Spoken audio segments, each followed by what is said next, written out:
Showbiz fanatics, Catherine Bernardo's mom, aba may malaking pasabog at meron po siyang inamin sa media patungkol kay Catherine. Ang lahat ng yan, but before that, if you haven't subscribed yet to my YouTube channel, please don't forget to like, share, and subscribe at hit mo na rin ang notification bell for more showbiz updates. And please don't forget to hit the all para ikaw ang unang-una makakapanood sa lahat ng ating mga updates.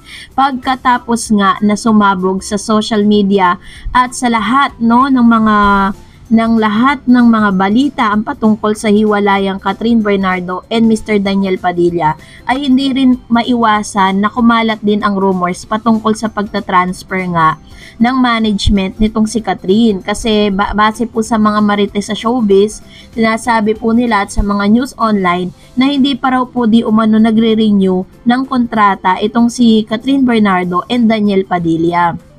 According po sa ilan, na tila baga marami pong kumakausap at isa na dito ang sinatawag na Biba, no, sa Biba Entertainment, and kinakausap din siya ng Crown Artist na kung saan ang pagmamayari ni Ma Salvador na siyang kaibigan nito. Sa ngayon, ang nagmamanage po ng career ngayon or pinaka-manager po nitong si Miss Catherine Bernardo ay ang kanyang mami na si Mami Min or Luz Biminda Bernardo. At dahil dito natanong din po si Mami Min kung totoo ba ang balita na si Catherine Bernardo ay magta-transfer na.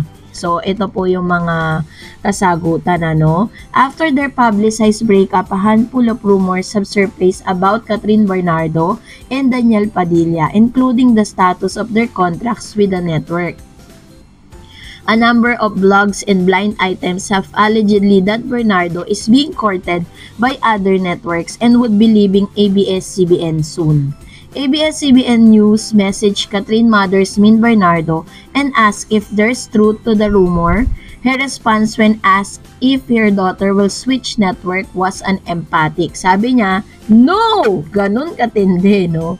Kumbaga parang dininay niya ng todo na talagang may plano nga itong si Miss Catherine na lumipat ng management. Min explained that the rumor are just because of Catherine's breakup with Padilla. She reiterates, hindi siya aalis ng Kapamilya Network.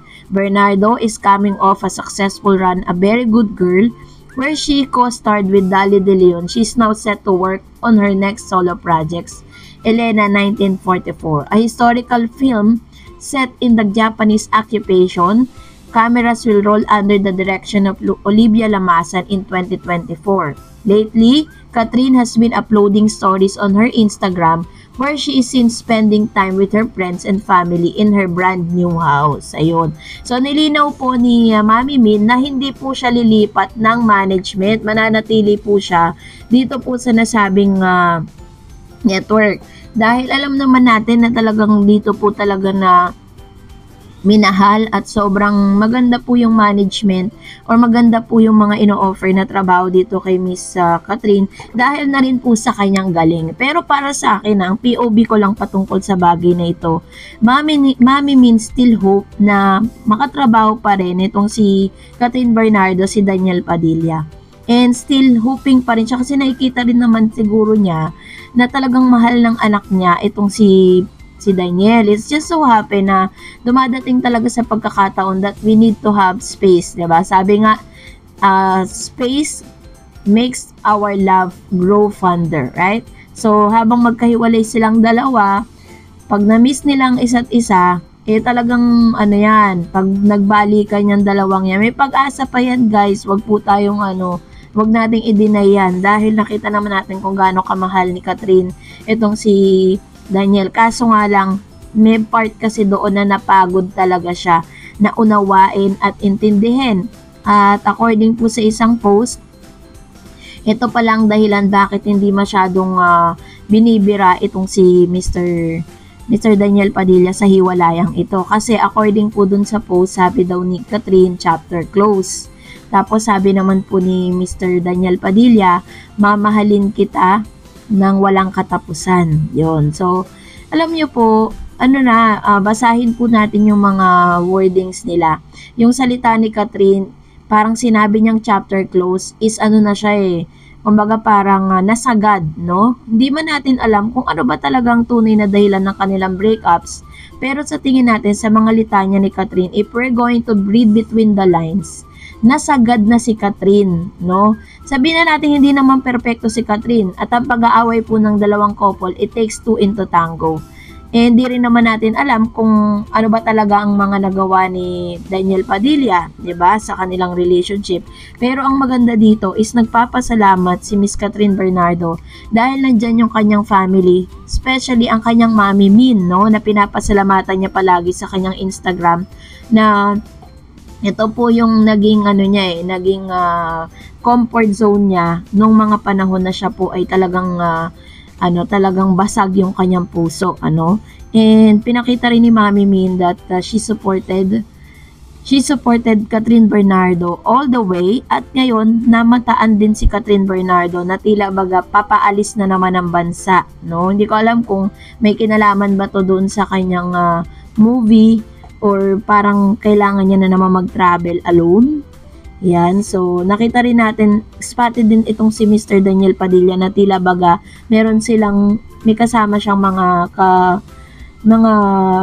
covan niya na nagpa-practice ng song. And I don't know kung ipupush through niya na rin yung kanyang bagong kanta, no, na iaalay niya sana kay Miss Catherine Bernardo.